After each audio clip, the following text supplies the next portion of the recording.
fresh out of the box, we've got the all new Makita pole saw. It was a bloody big box, longer than I was expecting.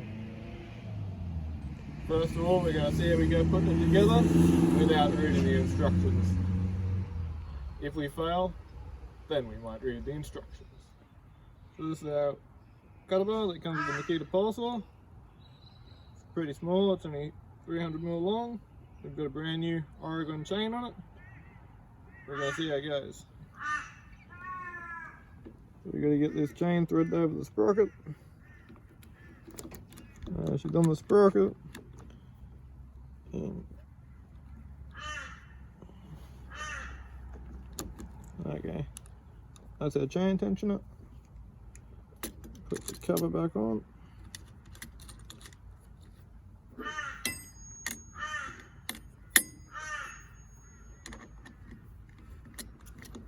I'm not used to having to use a little end.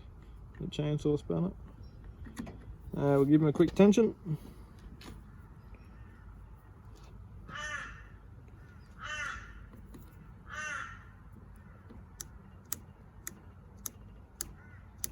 We'll call that good.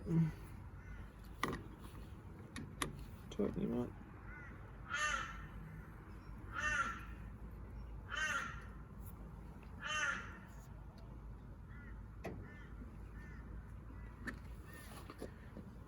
So that's our Makita pole saw, all assembled. We're ready to give it a go. So we've got our two 6 amp hour batteries on. We've given her a bit of a test squeeze to see if it's running. And the last thing we're going to do before we get into work, we're going to put the bar roll in that they've supplied with us. Push him up, he flicks up.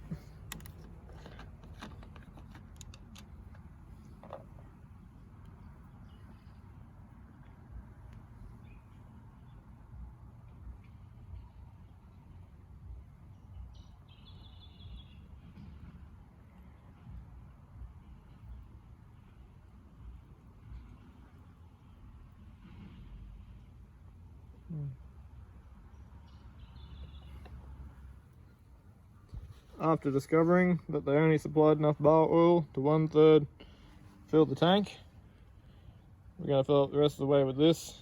This is 15W40, or better known as what we put in everything on a cattle property.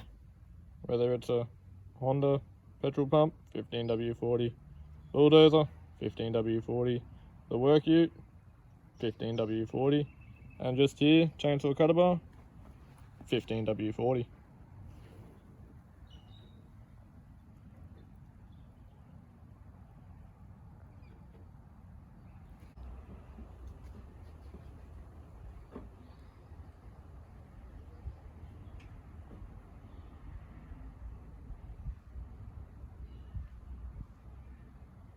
I didn't turn it on.